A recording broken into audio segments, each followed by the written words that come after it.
എല്ലാവർക്കും നിലാവ് നക്ഷത്രവും ചാനലിൻ്റെ പുതിയൊരു വീഡിയോയിലേക്ക് സ്വാഗതം. ആദ്യം തന്നെ ഒരു താങ്ക്സ് പറയാണ്. നമ്മളിപ്പോൾ ചാനൽ തുടങ്ങിയിട്ട് ഒരു 8 മാസം കഴിഞ്ഞിട്ടുണ്ട്. നമ്മുടെ ചാനൽ സപ്പോർട്ട് ചെയ്ത എല്ലാവർക്കും നമ്മുടെ വീഡിയോസൊക്കെ കണ്ട് നമ്മൾ ഒത്തിരി പേര് കൂടെ കൂട്ടിയിട്ടുണ്ട്. അവർക്ക് ആദ്യമായിട്ട് ഒരു താങ്ക്സ് പറയാണ്. നമ്മുടെ ചാനലിൽ നമ്മൾ പച്ചക്കറി കൃഷിയെപ്പറ്റിയും പിന്നെ ഫാമിങ്, കോഴി വളർത്തൽ, താറാവ് വളർത്തൽ ഇതൊക്കെ റിലേറ്റഡ് ആയിട്ടുള്ള വീഡിയോസ് തന്നെ ഇടാറ്. ഇന്നത്തെ നമ്മുടെ വീഡിയോ കോഴിക്കുഞ്ഞുങ്ങളെ എങ്ങനെ വളർത്തിയെടുക്കാം എന്നുള്ളതാണ് ഉൾപ്പെടുത്തിയിരിക്കുന്നത്. നമ്മൾ ഈ കോഴിക്കുഞ്ഞുങ്ങളെ വാങ്ങാൻ പോയപ്പോൾ ഉള്ള വീഡിയോ ഞാൻ ഓൾറെഡി പോസ്റ്റ് ചെയ്തിട്ടുണ്ടായിരുന്നു. വേറൊന്നുമല്ല, അവിടുത്തെ ആ ഫാമിങ്ങും കാര്യങ്ങളും ഒക്കെ എങ്ങനെയാണ് ഒരു ചേച്ചി തന്നെ ഇത്രയും കുഞ്ഞുങ്ങളെയൊക്കെ വളർത്തി വലുതാക്കി 1.5 മാസം പരുവായി സെയിൽ ചെയ്യുന്നതിൻ്റെ കാര്യങ്ങളൊക്കെ ഞാൻ പറഞ്ഞിട്ടുണ്ടായിരുന്നു. ആ കുഞ്ഞുങ്ങളെ ഇവിടെ കൊണ്ടുവന്ന് ബാക്കി കാര്യം നോക്കുന്നത് ഇപ്പം നമ്മളാണല്ലോ. അപ്പോൾ അതുകൂടെ നമ്മളെ വീഡിയോയിൽ ഉൾപ്പെടുത്താമെന്ന് കരുതി. നേരത്തെ വലിയ കോഴികളുടെ കാര്യങ്ങളൊക്കെ ഞാൻ വീഡിയോ ചെയ്തിട്ടുണ്ടായിരുന്നു. എങ്ങനെയാണ് തീറ്റച്ചിലവൊക്കെ കുറച്ച് എങ്ങനെയാണ് കോഴികളെയൊക്കെ നമ്മൾ നോക്കുന്നതെന്നുള്ളത്. അതുപോലെ തന്നെയാണ് കോഴിക്കുഞ്ഞുങ്ങളുടെ കാര്യം. ഇപ്പം 50 ദിവസം പ്രായമായ കുഞ്ഞുങ്ങളാണെന്നുണ്ടെങ്കിൽ അവർക്ക് നമ്മൾ ഗ്രോവർ ഫുഡാണ് കൊടുക്കുന്നത്. പക്ഷേ അത് തന്നെ കൊടുത്താൽ 350 കോഴിക്കുഞ്ഞുങ്ങൾ നമ്മൾ തന്നെ കൊടുത്താൽ നമ്മുടെ കയ്യിൽ കീശ പെടുന്ന കാലിയാവും. അപ്പോൾ നമ്മൾ അതിൻ്റെ കൂടെ കുറച്ച് സൂത്രപ്പണികളൊക്കെ ചെയ്യാറുണ്ട്. പിന്നെ ഇതിന് കൊടുക്കുന്ന വാക്സിനേഷനെ പറ്റി, അതുപോലെ തീറ്റയുടെ കാര്യങ്ങൾ എപ്പോഴൊക്കെയാണ് കൊടുക്കുക എന്നുള്ളത്, അതുപോലെ വൈറ്റമിൻ സിറപ്പിൻ്റെ കാര്യങ്ങളും എന്തൊക്കെ മെഡിക്കേഷൻസൊക്കെയാണ് നമ്മുടെ കയ്യിൽ കീപ്പ് ചെയ്യേണ്ടത് എന്നുള്ളതും പിന്നെ കുറച്ച് ഹൈജീനിക് ആയിട്ടുള്ള കാര്യമുണ്ട്. ഇതാണ് ഇന്നത്തെ വീഡിയോയിൽ ഞാൻ ഉൾപ്പെടുത്തിയിരിക്കുന്നത്. നമ്മൾ കോഴിക്കുഞ്ഞുങ്ങളായാലും വലിയ കോഴിയായാലും വാങ്ങുമ്പം പ്രത്യേകമായി ഫസ്റ്റ് നമ്മൾ ശ്രദ്ധിക്കേണ്ട കാര്യം അതിനുള്ള അക്കോമഡേഷൻ, അതിൻ്റെ കൂടിനുള്ള സൗകര്യമാണ് നോക്കേണ്ടത്. 5 ആയാലും 10 ആയാലും എത്ര വലിയ ക്വാണ്ടിറ്റി ആയാലും അവർക്ക് സുഖമായിട്ട് അവർക്ക് ഇരിക്കാനുള്ള സ്ഥലം ഉണ്ടോ എന്നുള്ളത്, നമ്മൾ സേഫ് ആയിട്ടുള്ള സ്ഥലം ഉണ്ടോ എന്നുള്ളത് നമ്മൾ ആദ്യം അതാണ് നമ്മൾ ശ്രദ്ധിക്കേണ്ട കാര്യം. അത് കഴിഞ്ഞിട്ടേ ബാക്കി സ്റ്റെപ്പ് വെക്കാവുള്ളൂ. ഇപ്പോൾ നമ്മൾ ആദ്യം കോഴിയെ വാങ്ങിച്ചിട്ടുണ്ട്, പിന്നെ ഇടാൻ സൗകര്യം ഉണ്ടെന്ന് നമ്മൾ പെട്ടുപോകും. അപ്പോൾ അതാദ്യം സേഫ് ആയിട്ടുള്ള കൂട്. ചിലർ വല കെട്ടി തറയിൽ ഷീറ്റിട്ട് ചെയ്യുന്നവരുണ്ട്. എന്തായാലും കുഴപ്പമില്ല, പാമ്പൊന്നും കയറാതെയും അതുപോലെ അധികം തണുപ്പടിക്കാതെയും ഒക്കെ ഉള്ളൊരു അന്തരീക്ഷം കോഴിക്കുഞ്ഞിനെ നമ്മൾ ആദ്യം സെറ്റാക്കി വെക്കണം. കുഞ്ഞായാലും വലുതായാലും. കോഴിക്കുഞ്ഞുങ്ങളാണെങ്കിൽ പ്രത്യേകം തണുപ്പടിക്കാതൊക്കെ അതിന് സേഫായിട്ടിരിക്കാനുള്ള സ്ഥലമാണ് നമ്മൾ ആദ്യമായിട്ട് ക്രമീകരിച്ച് വെക്കേണ്ടത്. പിന്നെ നമ്മൾ അതിനെ ഇവിടെ കൊണ്ടുവന്നതിന് ശേഷം അതിൻ്റെ ഫുഡിൻ്റെ സമയം ഒക്കെ ഒന്ന് ക്രമീകരിക്കണം. ഇപ്പോൾ നമ്മൾ ഫാമിൽ നിന്നൊക്കെ പറഞ്ഞാൽ അവർ ഒറ്റ തവണ കൊടുത്ത് ചാക്ക് കണക്കിനായിരിക്കും ഒരു ഫുഡൊക്കെ ഇട്ട് കൊടുക്കുന്നത്. അപ്പോൾ നമുക്കതുപോലെ വീട്ടിൽ വരുമ്പോൾ നമുക്ക് അങ്ങനെ കൊണ്ടുപോകാൻ പറ്റത്തില്ല. അപ്പോൾ നമ്മളുടെ രീതിയിലേക്ക് ആദ്യം തന്നെ കൊണ്ടുവരിക. നമ്മളുടെ ഫുഡും കാര്യങ്ങളും ഒക്കെ എങ്ങനെ അവർ കുറച്ച് ദിവസം ആകുമ്പോൾ അതിന് ശീലമായിക്കോളും. രാവിലെ ആണെങ്കിൽ ഇപ്പോൾ ഞാനിവിടെ കൊണ്ടുവന്ന 2 നേരമാണ് കോഴിക്കുഞ്ഞുങ്ങൾക്ക് ഫുഡ് കൊടുക്കാറുള്ളത്. രാവിലെ വിടും. രാവിലെ ഒരു 7 മണിയാകുമ്പോൾ വരെ ഞാൻ തുറന്ന് കൂട്ടിൽ നിന്ന് ഞാൻ വെളിയിറക്കും. ഇവിടെ ഫെൻസ് അടിച്ച് ഞാൻ തിരിച്ചിട്ടുണ്ട്. അപ്പോൾ ഇതിൻ്റെ അകത്താണ് ഇവരെ ഞാൻ വിട്ടേക്കുന്നത്. കാണിച്ചു തരാം. ആദ്യമായിട്ട് എൻ്റെ വീഡിയോ കാണുന്നവർക്ക് വേണ്ടി ജസ്റ്റ് ഒന്ന് പറഞ്ഞേക്കാം. ഇതാണ് എൻ്റെ ജസ്റ്റ് ഒരു ചെറിയ ഫാം എന്ന് പറയുന്നത്. ഇത് ഞാൻ കുറച്ച് ഏരിയ ഫെൻസ് അടിച്ചിട്ട് തിരിച്ചേക്കുകയാണ്. കാരണം ഫുൾ ടൈം കൂട്ടിലിടാതെ ഇതിൻ്റെ അകത്തോട്ടങ്ങ് തുറന്നു വിടുകയാണ് ചെയ്യുന്നത്. എനിക്ക് വലിയ കോഴികളൊക്കെ ഉണ്ട്. അവരൊക്കെയാണ് വെളി കോഴിയും ടർക്കിയും താറാവും ഒക്കെ ഉണ്ട്. അവരൊക്കെ പുറത്താണ് കേട്ടോ. കാരണം കൊച്ചു കുഞ്ഞുങ്ങളുമായിട്ട് അവരിണങ്ങി ചേരണമല്ലോ. അപ്പോൾ ആദ്യം അവരെ ഇതിനകത്ത് രാവിലെ ഇറക്കി വിട്ടിട്ട് ഫുഡെല്ലാം സെറ്റ് ചെയ്ത് വെച്ചതിന് ശേഷം മാത്രമേ തുറക്കത്തുള്ളൂ. കാരണം ഇത്രയും പേരാണെങ്കിലും നമ്മുടെ തലയിലായിരിക്കും അവർ കയറിയിരിക്കുന്നത്. അതുകൊണ്ട് ആദ്യം ഫുഡ്, വെള്ളം എല്ലാം വെളിയിൽ സെറ്റ് ചെയ്ത് വെച്ചിട്ടാണ് ഞാൻ കൂട് തുറന്ന് വിടാറുള്ളത്. ആദ്യം നമ്മൾ കൊടുക്കേണ്ടത് ഗ്രോവർ ഫുഡ് തന്നെയാണ് എല്ലാം വെച്ചേക്കുന്നത്. രാവിലെ അത് കൊടുക്കും. ആ ഫുഡെല്ലാം കൊടുത്ത് വെള്ളവും വെച്ചേക്കും. വെള്ളം എന്ന് വെച്ചാൽ വൈറ്റമിൻ സിറപ്പ് ആഡ് ചെയ്തിട്ടാണ് വെക്കുന്നത്. ഗ്രോവിപ്ലക്സ് ആണ് ഞാൻ കൊടുക്കുന്നത്. അത് നമ്മളിപ്പോൾ 1 ലിറ്ററിൽ 5 ml വെച്ചുള്ള കണക്കിൽ വേണം. ഇത്രയും കുഞ്ഞുങ്ങളാകുമ്പോൾ നമ്മൾ എത്ര ക്വാണ്ടിറ്റിയാണോ നമുക്ക് കോഴിക്കുഞ്ഞുങ്ങളുള്ളത് അത് വെച്ചിട്ട് വേണം നമ്മളെല്ലാം മിക്സ് ചെയ്ത് വെക്കാൻ.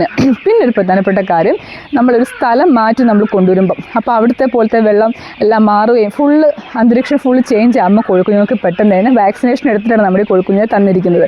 എന്നാലും അതിന് പ്രോബ്ലം ഉണ്ടാവും. അപ്പം നമ്മളൊരു പ്രിക്കോഷൻ നല്ല രീതിയിൽ ഒരു ആൻറ്റിബയോട്ടിക് ഒരു ഡോസ് ഇവിടെ വരുമ്പോൾ കൊടുക്കുന്നത് ബെസ്റ്റാണ്. ഞാനിപ്പം താറാവിനെ ആയാലും കോഴിയായാലും ഫസ്റ്റ് ഇവിടെ കൊണ്ടുവരുമ്പം ആദ്യം എനിക്കൊരു പറ്റിയതാണ്. ഞാനൊരു 6 കോഴിക്കുഞ്ഞ് ഞാൻ കണ്ടെടുത്തു.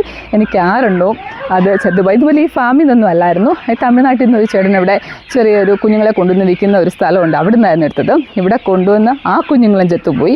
അപ്പോൾ അതിൻ്റെ ഒപ്പം ഉണ്ടായിരുന്ന കുറച്ച് കോഴികളും എനിക്ക് അതിനോട് നഷ്ടമായി. അപ്പോൾ അതൊക്കെ ഒഴിവാക്കാൻ വേണ്ടി ആദ്യം ഒരു ഡോസ് ആൻറ്റിബയോട്ടിക്സ് ഞാനിവിടെ എൻഡ്രോ എന്ന് പറഞ്ഞൊരു ആൻറ്റിബയോട്ടിക്കാണ് ഇവിടെ എപ്പോഴും നമ്മൾ സൂക്ഷിച്ച് വെക്കുന്നത്. എന്തെങ്കിലും കുഴപ്പമുണ്ടെങ്കിൽ കൊടുക്കാൻ. ഇതുവരെ എനിക്കത് യൂസ് ചെയ്യേണ്ട വന്നിട്ടില്ല. പക്ഷേ ഇതുപോലെ ഫസ്റ്റ് തവണ ഇതുപോലെ എടുക്കുമ്പോൾ കോഴിയായാലും താറാവിനെ ആയാലും നമ്മൾ എടുക്കുമ്പം ഒരു ഡോസ് നമ്മൾ കൊടുക്കാറുണ്ട്. 5 days. ഇപ്പോൾ 5 daysൻ്റെ ആവശ്യമുള്ളൂ. കാരണം കുഞ്ഞുങ്ങൾക്ക് ഇതുവരെ കുഴപ്പമൊന്നും ഇല്ലാത്തതുകൊണ്ട് ഒരു 5 days വെള്ളത്തിൽ ഇത് കലക്കി കൊടുക്കാറുണ്ട്. ആൻറ്റിബയോട്ടിക് ഡോസ് ഒരു പ്രിക്കോഷൻ എന്നുള്ള രീതിയിൽ. അത് ചെയ്യണം. പിന്നെ ഇപ്പോൾ നമ്മൾ കുഞ്ഞുങ്ങളാണെങ്കിൽ വിരമരുന്ന് 28ാമത്തെ ദിവസം വിരമരുന്ന് കൊടുത്തിട്ടാണ് ഈ കുഞ്ഞുങ്ങൾ നമ്മുടെ കിട്ടിയിട്ടുള്ളത്. ഇനി 1 മന്ത് കഴിയുമ്പോൾ നമ്മളത് റിപ്പീറ്റ് ചെയ്യണം. വിരമരുന്ന് എന്ന് വെച്ചാൽ ആൽബൻഡോസോൾ സിറപ്പ് ഒരു ബോട്ടിലിൽ 10 ml ആയിരിക്കും ഉണ്ടാകുന്നത്. അപ്പോൾ അത് ഒരു 1 ലിറ്റർ വെള്ളത്തിൽ കലക്കിയിട്ട് വെച്ച് കൊടുക്കണം. വിരമരുന്ന് കൊടുക്കുമ്പോൾ ശ്രദ്ധിക്കേണ്ട കാര്യം എന്ന് വെച്ചാൽ ഫുഡൊക്കെ എന്ന് വെച്ചാൽ വെള്ളം വേറൊന്നുമില്ല ദാഹിച്ചിരിക്കുന്ന സമയത്ത് വേണം ഇത് കൊടുക്കാൻ. കാരണം ഇത് മൊത്തം ഇതിനുള്ളിൽ ചെല്ലണം.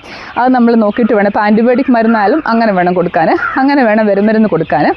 അത് 2 മാസം കൂടുമ്പോൾ കൊടുക്കുന്നത് നല്ലതാണ്. കുഞ്ഞുങ്ങൾക്കല്ല വലിയവർക്കായാലും വലിയ കോഴികൾക്കായാലും വിരമരുന്ന് അങ്ങനെ കൊടുക്കുന്നത് നല്ലതാണ്. പിന്നെ എനിക്കിപ്പം കൊടുക്കേണ്ട വന്നിട്ടുള്ള 1 മാസം കഴിഞ്ഞിട്ട് എനിക്കിപ്പം കൊടുത്താൽ മതി. കാരണം ഓൾറെഡി ഒരു ഡോസ് കഴിഞ്ഞിട്ടാണ് എനിക്ക് കിട്ടുന്നത്. അപ്പോൾ അത്രയും കാര്യങ്ങളൊക്കെ മരുന്നിൻ്റെ കാര്യം ശ്രദ്ധിക്കണം.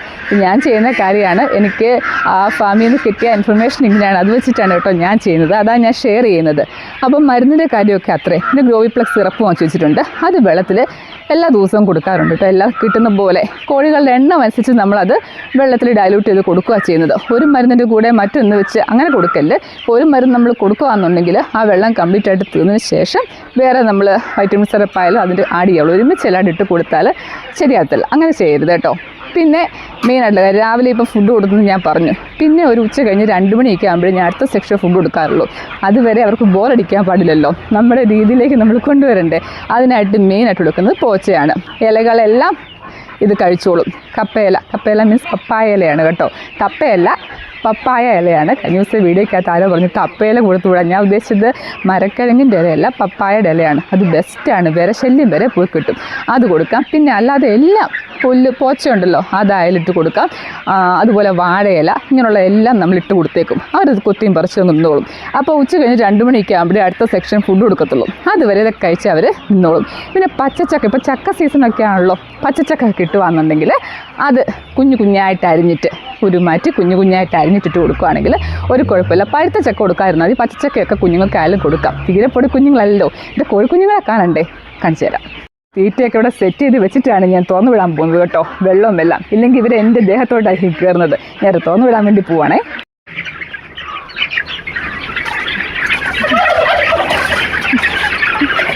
ഇതൊക്കെ സെറ്റ് ചെയ്ത് വെച്ചിട്ട് ഫുഡ് കൊടുത്തില്ല എന്നുണ്ടെങ്കിൽ ഇവരൊക്കെ നമ്മുടെ ദേഹത്തായിരിക്കും കയറുന്നുള്ളത്. കുറച്ച് പേര് എന്നിട്ടും അവിടെ വെയിറ്റിംഗ് ആണ്. ഉണ്ട്, ഇതാണ് കേട്ടോ എൻ്റെ കോഴിമക്കൾ.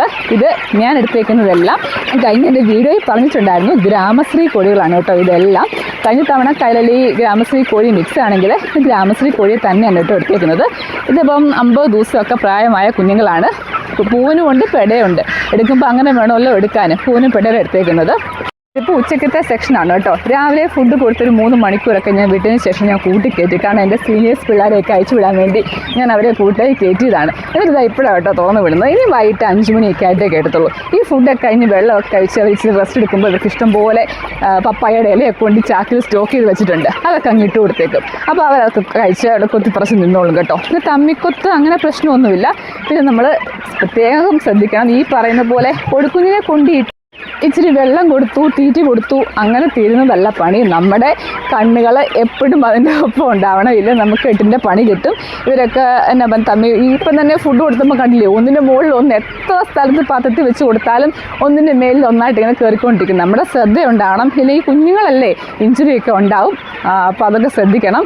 പിന്നെ എപ്പോഴും സത്യം പറഞ്ഞാൽ ഡേ ടൈം ഞാൻ ഫുൾ ഇപ്പോൾ ഇതിൻ്റെ അകത്തുണ്ട്. ഇടയ്ക്ക് ഇങ്ങനെ നോട്ടമൊക്കെ ഉണ്ട്. രാത്രി അവർ ഉറങ്ങിക്കോളുമല്ലോ, നേരം വെളുക്കുമ്പോൾ പോയി ഇതുപോലെ നോക്കുകയും ചെയ്യും. നമ്മുടെ കണ്ണുകൾ എപ്പോഴും ഇവരുടെ കൂടെ തന്നെ ഉണ്ടാവണം. ഇച്ചിരി നിന്ന് വലുതായി വരുന്നിടം വരെ, ഇവിടെയൊക്കെ ഒന്ന് അഡ്ജസ്റ്റായി വരുന്നിടം വരെ നമ്മൾ നന്നായിട്ട് ശ്രദ്ധിക്കണം കേട്ടോ. പിന്നെ എന്തെങ്കിലും അസുഖങ്ങളോ ലക്ഷണങ്ങളോ ഉണ്ടോ എന്നൊക്കെ ഉള്ളത് നമ്മൾ ശ്രദ്ധിക്കണം. ഒക്കെ വാക്സിനേഷൻ എടുത്താണോ, ഒക്കെ ഹെൽത്തി ആയിട്ടുള്ള കുഞ്ഞുങ്ങളാണ്, എന്തിലും നമ്മൾ നോക്കണം. ഇപ്പോൾ ഏതാണ്ട് ചൂടൊക്കെ കഴിയാറായി. ഇപ്പം മെയ് പാതിയായല്ലോ, ജൂണിലേക്ക് എത്തി. ഇപ്പോൾ അതിന് അസുഖങ്ങളൊന്നും ഉണ്ടാകത്തില്ല എന്ന് വിശ്വസിക്കുവാണ്. ഇപ്പോൾ എൻ്റെ കോഴി ഇപ്പോൾ 2ാമത്തെ വർഷമാണ് ഞാൻ കോഴി വളർത്തുന്ന ഇച്ചിരി കാര്യമായി തുടങ്ങിയിട്ട്.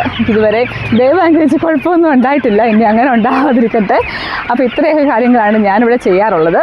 ഒത്തിരി ക്വാണ്ടിറ്റി എടുക്കുന്നവരാണെങ്കിൽ വെള്ളപ്പാത്രം, തീറ്റപ്പാത്രം ഇങ്ങനെയുള്ളതൊക്കെ നല്ല ലാവിഷായിട്ട് സെറ്റ് ചെയ്ത് വെക്കണം കേട്ടോ. എനിക്ക് ചെറിയൊരു പറ്റിയിരിക്കുകയാണ്, എനിക്കിത് തികയുന്നില്ല. അവസാനം ഞാനിപ്പോൾ അത് ഓർഡർ ചെയ്ത് എനിക്ക് 2 ദിവസം കഴിയും സാധനം കിട്ടാൻ. അത് കഴിഞ്ഞാൽ പിന്നെ ഇത്രയും ബുദ്ധിമുട്ടുണ്ടാകത്തില്ല.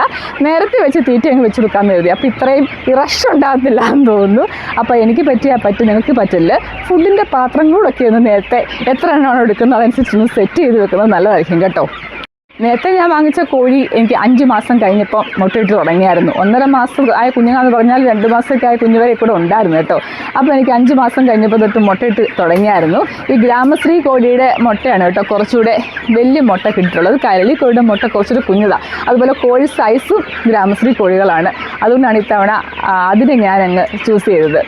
ഇപ്പോൾ 5 or 10 കോഴികളെയൊക്കെ വളർത്തുന്ന വീടുകൾ എന്ന് വെച്ചാൽ കോഴികളെ വളർത്താത്ത വീടുകൾ ചുരുക്കമായിരിക്കും അല്ലേ. അപ്പോൾ കുറച്ചുകൂടെയൊക്കെ ക്വാണ്ടിറ്റി എടുത്ത് ചെയ്യണമെന്നുണ്ടെങ്കിൽ ചെയ്യാൻ പറ്റും. ഇപ്പോൾ ഇവിടുത്തെ ഇതെല്ലാം എനിക്കിപ്പം നേരത്തെ കോഴികൾ ഒരു 10-70 എണ്ണം കിടപ്പുണ്ട്, താറാവ് കിടപ്പുണ്ട് അത്രയും, അതുപോലെ ടർക്കിയുണ്ട്, മണിത്താറാവുണ്ട്. ഇതെല്ലാം നമ്മുടെ കയ്യിലുണ്ട്. ഇതെല്ലാം എനിക്ക് മാനേജ് ചെയ്തുകൊണ്ട് പോകാൻ പറ്റുന്നുണ്ട്. സ്റ്റെപ്പ് ബൈ സ്റ്റെപ്പായിട്ട് എടുക്കാവുള്ളൂ എന്നുള്ളത്. ആദ്യം ഒത്തിരി ക്വാണ്ടിറ്റി എടുക്കരുത്. ഞാനിപ്പം 80 നിന്നാണ് ഇപ്പം 350 കടന്നത്. അപ്പം നഷ്ടമാണെന്നുണ്ടെങ്കിൽ നമ്മൾ ചെയ്യത്തില്ല അറിയാമല്ലോ. കണ്ടമാനം ലാഭം പ്രതീക്ഷിക്കരുത്. പക്ഷേ നഷ്ടമില്ലാതെ അത്യാവശ്യം കുറച്ച് ഏണിങ്സ് ഉണ്ടാക്കാൻ നമുക്ക് പറ്റും. ഫുഡിൻ്റെ കാര്യമൊക്കെ ഞാൻ പറയുന്ന പോലെ ശ്രദ്ധിച്ചാൽ നമ്മൾ ഈ തീറ്റി തന്നെ കൊടുക്കാതെ അതിൻ്റെ കൂടെ ഇച്ചിരിയൊക്കെ കൈത്തീറ്റി, അതുപോലെ പോച്ച, പുല്ല്, അങ്ങനെയുള്ള സംഭവങ്ങളും അതുപോലെ ചക്കയായാലും അതുപോലുള്ള സംഭവം കൊടുക്കുകയാണെങ്കിൽ തിരിച്ചിൽ കുറച്ച് കുറയ്ക്കാൻ പറ്റും. ക്വാണ്ടിറ്റി ഇത്രയും കൂടുതലുണ്ട് നമ്മൾ തീറ്റി തന്നെ ഇട്ട് കൊടുത്താൽ നമ്മൾ ഒത്തിരി ലാവിഷായി പോയാൽ ശരിയാകത്തില്ല, നമ്മുടെ കയ്യിലൊന്നും കാണത്തില്ല. അപ്പോൾ അങ്ങനെയൊക്കെ ഒന്ന് ശ്രദ്ധിക്കണം. പിന്നെ വാക്സിനേഷനെ സംബന്ധിച്ചൊരു ഡീറ്റെയിൽഡ് വീഡിയോ നെക്സ്റ്റ് ഉണ്ടാവും. കാരണം അടുത്ത വാക്സിനേഷന് ഞാൻ തന്നെ ഇത്രയും കോഴിക്ക് എടുക്കാൻ പറ്റാത്തതുകൊണ്ട് ഞാൻ അതിൻ്റെ ഓണർ ചേച്ചിയും കൂടെ ഹെൽപ്പിന് വിളിച്ചിട്ടുണ്ട്. ചേച്ചി വന്ന് എടുത്തരാമെന്ന് പറഞ്ഞിട്ടുണ്ട്. അപ്പോൾ അതും കൂടെ നെക്സ്റ്റ് എൻ്റെ വീഡിയോയ്ക്കകത്ത് ഉണ്ടാവും. പിന്നെ കൂടൊക്കെ നല്ല വൃത്തിയായിരിക്കണം കേട്ടോ.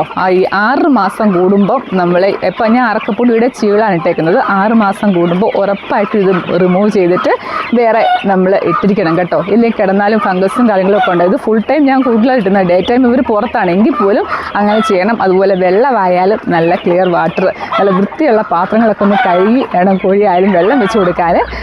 പിന്നെ ഫുഡായാലും അതുപോലെ തന്നെ നല്ല ഹൈജീനിക്കായിട്ട് കൊടുക്കണം. പിന്നെ ഇച്ചിരി മഞ്ഞപ്പൊടിയും കാര്യങ്ങളുമൊക്കെ ഇച്ചിരി ഫുഡിലൊക്കെ ഇട്ട് കൊടുക്കുന്ന ഒരു കുഴപ്പമൊന്നുമില്ല, നല്ലതാണ് കേട്ടോ. എന്തെങ്കിലും ഫംഗസോ കാര്യങ്ങളോ ഉപ്പിലൊക്കെ ഉണ്ടെങ്കിൽ, വിഷാംശം ഉണ്ടെങ്കിൽ അതിലങ്ങനെ പൊയ്ക്കോളും. ഫ്രഷ് ആയിട്ടുള്ള ഫുഡ് തന്നെ വാങ്ങിച്ച് കൊടുക്കാൻ ശ്രമിക്കണം. ഇപ്പോൾ ചാക്കുംപടിയാണ് ഇവിടെ ഫുഡ് എടുക്കുന്നത്.